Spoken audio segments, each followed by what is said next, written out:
as we continue to celebrate Patricia Mashale's win, I saw this comment and it says, "We know the SAPs still want to protect those who wrong the country. South African Police Service used to fake news on your posts as they did not want the public members to know more about whatever is happening in this service. Today, they no longer do it because you have been serving us nice and real news. Thanks for letting us know." And I said, you know what? It's so true. It has been a minute.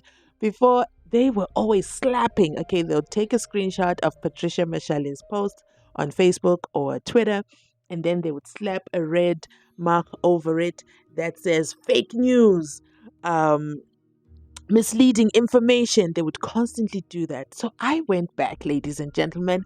I went back and I said, wait, let me go back. And some of those fake posts, oh my goodness. Kwanaze revealed them in his infamous or famous Tiny Little Corner KZN press briefing. Hi, everybody. Welcome back to another Mzansi Unfiltered edition. And I said, you know what? Since the court has made a ruling and said there was no defamation to Lieutenant General Shadrack Sibiya, who is presently sitting at home in his tiny little corner because he cannot go to work, because Masamola said stay home until we finish investigating you, and then there's also an inquiry. So you're going to be home for a long time. But the good news is you will be home paid. Just forget about the driver, forget about the protector, and then there's a President Cyril Ramaphosa, all protocol observed, who said, when asked if Nhlanhla Mkhwanazi is going to get any extra protection, Cyril Ramaphosa said, well, he's a policeman. What does he need extra protection for? I mean, we train these guys. So does the same apply for Shadrack Sibiya? Because he's very upset. He's lost his driver and protector, and he feels very, very unsafe and vulnerable with his family. But the purpose of today's video, we are going to go back in time. Okay, way back in time. We're going to go back 7 years in time to read an article about Shadrack Sibiya. So I will start with this comment as well. You guys know I love comments. It says, why did Shadrack Sibiya succumb to Chicco Twala summoning him? Why are they saying summoning him? Anyway, that's a typo. Why did Shadrack Sibiya succumb to Chicco Twala summoning him? Why did Shadrack Sibiya want to introduce investigation team to Chicco Twala while he knew he was no longer officially involved in the case? Can somebody say amen? And then the last question this commenter asked is, why was he present in a meeting with Constable Sizwe Zungu? You already know Sizwe Zungu is popularly known here as Zungunizer, and Sizwe Zungu is the son of Ubabu Absalom Zungu, who recently revealed in an exclusive on the Daily Sun that he never ever been to Pretoria, and no, he did not give a statement. So what has triggered this video? Why was Shadrack Sibiya present in a meeting with Constable Sizwe Zungu?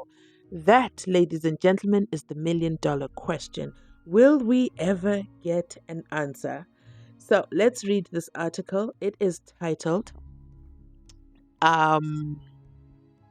Chicco Twala never gave me a bribe of 1 million rands. It was published 7 years ago, and the journalist was Stephen Motale.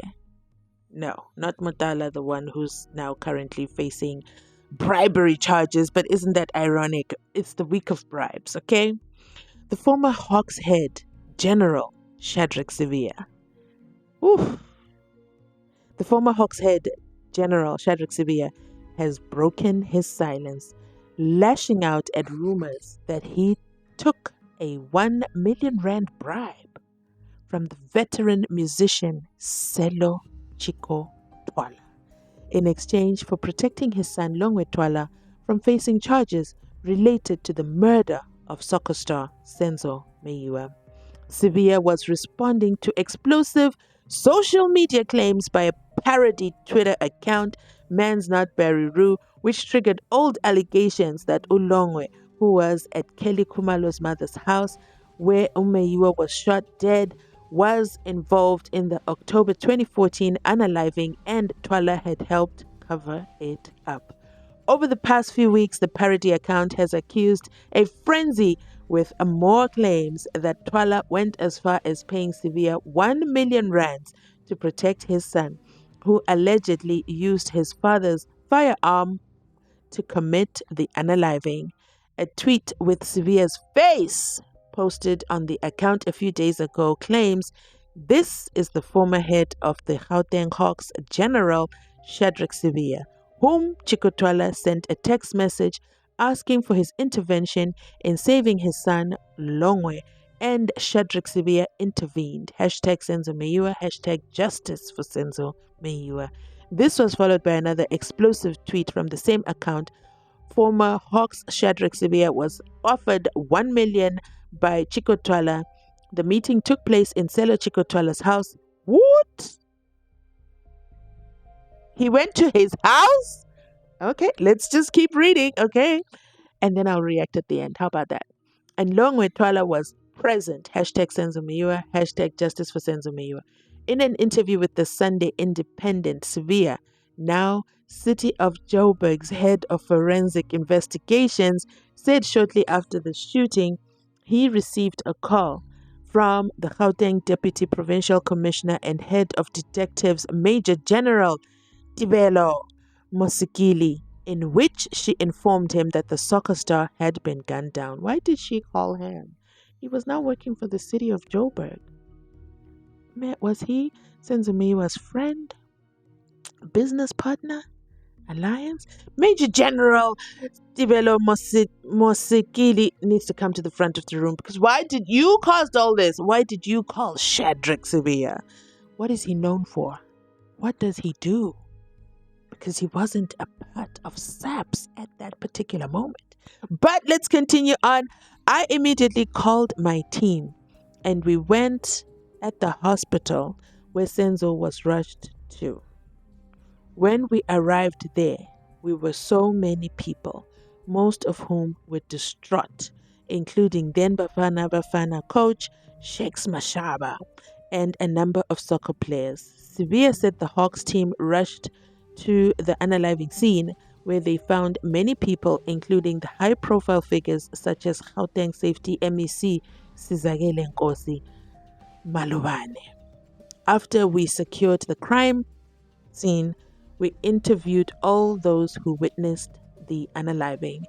These included, among others, SENZO's girlfriend Kelly, her sister, and SENZO's childhood friend from KwaZulu-Natal, whom he had invited that weekend.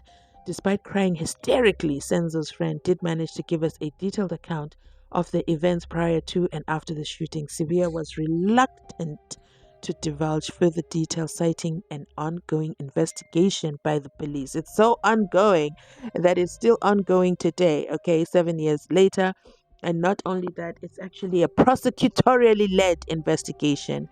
After the scene, a decision was taken that the case would be handled by a high-level task team. My involvement and that of my team ended, said Sibiya. Okay, so he was still working. This is confusing. Was he working for SAPS or not? But according to this article, he had a team and he was still very much part of SAPS. Anyway, let's continue reading. While Sibiya refuted allegations that he had accepted a bribe from Twala, he admitted he had met the veteran musician. Ever heard the saying, deny, deny, deny? But anyway, by the way, we do know he's a disciplined member of SAPS. And there can never, come on now, type it in the comment section. There can never be peace between a criminal and a police officer. I'm not saying that the Chicco Twala is a criminal. And I'm not saying Shadrack Sibiya is a criminal. I'm just remembering out loud what Lieutenant General Nhlanhla Mkhwanazi said. Let's continue here. Yes, Chicco did call me, asking for a meeting. While he was on his way to my office, I decided to call the detectives who were handling the case. I was reluctant to meet Chicco Twala alone. The other reason was I wanted to introduce him to the officials handling the case. Remember, this was a case of huge public interest and all of us were eager to crack it. It was important to listen to everyone. Sibiya said at the meeting, Twala expressed his frustration with the manner in which the case was being handled. He gave his own version of events and appealed to the detectives to speed up the investigation. He even offered to assist the investigating team. Chicco Twala, what do you mean? What do you mean? Let me read that again. Maybe I misunderstand.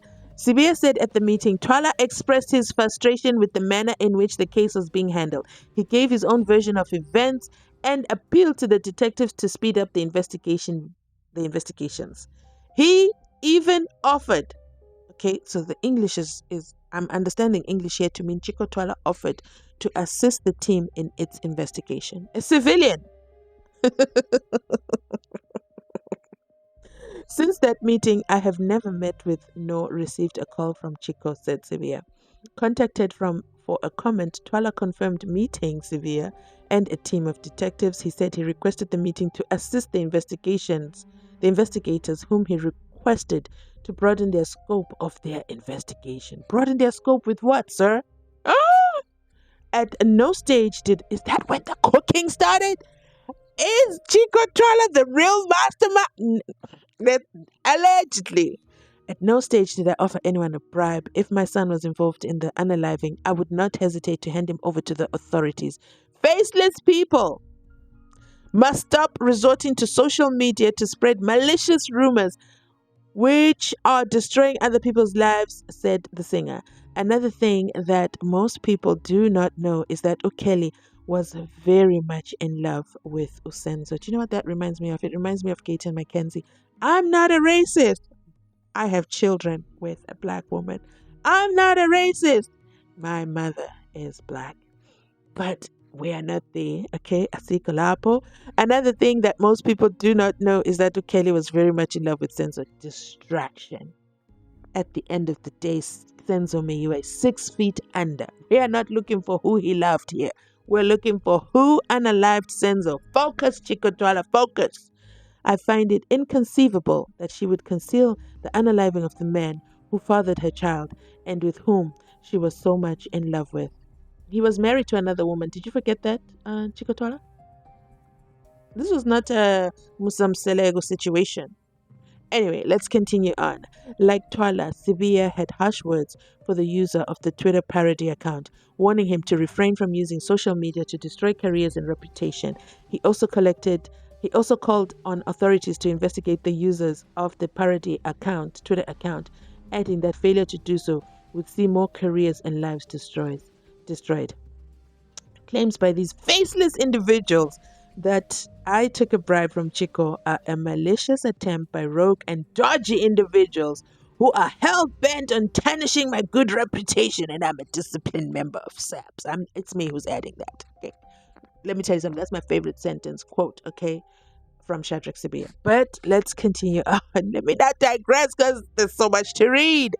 Asked who he thought was behind the rumors, Sibiya said during his tenure as head of Hawks, he had made many powerful enemies. Ooh, my track record speaks for itself. Come on now. I have a 100% success rate in the arrests related to police unalivings and cash in transit heists. Sir, what about the 3 constables that suddenly ended up in a river? Oh, yeah, you're suspended. Okay, let's continue on. Instead of pursuing a sinister agenda against me, anyone with evidence of wrongdoing on my part should present such evidence to the police that I had. Okay, sure. Senzo's murder was very painful to his family, friends, and millions of soccer fans. I find it highly repulsive and immoral for anyone to play with the emotions of Senzo's family and his fans to pursue a sinister, self-serving agenda. Sibiya and former Hawks boss Anwar Dramat were dismissed in 2015. Okay, so he was still part of SAPS. Okay, finally I have the right timeline, okay? If ever I said he wasn't part of SAPS at the SENZO MEYIWA house in 2014, I was wrong. This is me officially correcting all myself, okay? All protocol observed. So he was dismissed in 2015, okay, for the unlawful rendition of Zimbabwean nationals back in 2010. Sibiya is adamant that he played no role whatsoever in the saga and added the allegations were revenge for his investigation into the murder allegations against former intelligence boss Richard Umdluli. And yes, he was cleared of those charges, FYI. That's how he got back into SAPS. Sibiya expressed confidence that those behind Meyiwa's murder would still be brought to justice. So confident was Sibiya, he felt that he could be given a chance to be part of the investigation team. The case could be cracked. Woo! He's so confident. Is that why he was in the office with Zungu Senior? No, Zungu Niza, Zungu Junior, Sizwe Zungu, Kombuzo Zungu, Zungu Niza? Huh. He's so calm. Let me read that sentence again because I don't want people to say I said it. He's so confident. He felt that he could be given a chance to be part of the investigation team. The case could be cracked. Remember how long it took investigators to eventually bring to book the killers of Constable Rasaj? Asked Sibiya. He was referring to the 2004 murder of Constable Francis, whose body was only discovered 8 years after his unaliving. That sounds like a cold case I want to look up. Meyiwa, the former Bafana Bafana and Orlando Pirates star, was unalived, was pew-pewed and unalived 4 years ago in Foslorus, Ekurhuleni, while visiting Khumalo, his then girlfriend. Meanwhile, the SAPS have denied rumors circulating on social media that tomorrow 2 suspects will be arrested in connection with his murder. And that, ladies and gentlemen, is the end of the article of today's reading. Funda Tembi Funda, I did it, okay? So let me know your thoughts in the comment section down below. All this. And meanwhile, he insists that Mashale, what am I saying? Patricia Morgan Mashale is defaming his character, but the court has found it literally not the case. So much so that the court said, and I quote, because we gotta make sure we quote. We gotta make sure we quote the quotable. Okay, let me tell you what the court said. Ooh, kuningi guys, kuningi and niwan. Ooh. Sibiya failed to provide enough evidence to be granted a final interdict. This is good for whistleblowers.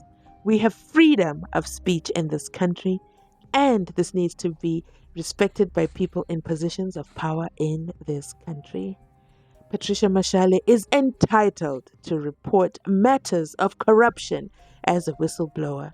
The info she shared is the truth and in the public interest, and had no intention to defame Sibiya.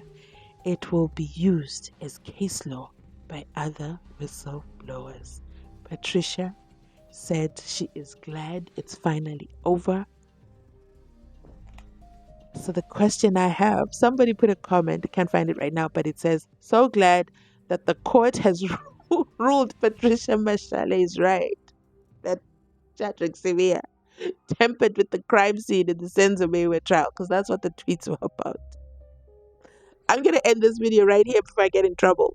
Thank you so much for watching. Remember to like, comment, and subscribe. You already know we're on the road to exiting the 60s. Okay, we got to exit the 60s, so we can only do it with you in mind. Please remember to hit that subscription button, turn on the notifications. I'll be back with another upload. Should we go live? I think so. I don't know. We'll see. Should we go live today? That is it. I'll catch you, of course, on my next upload. Bye.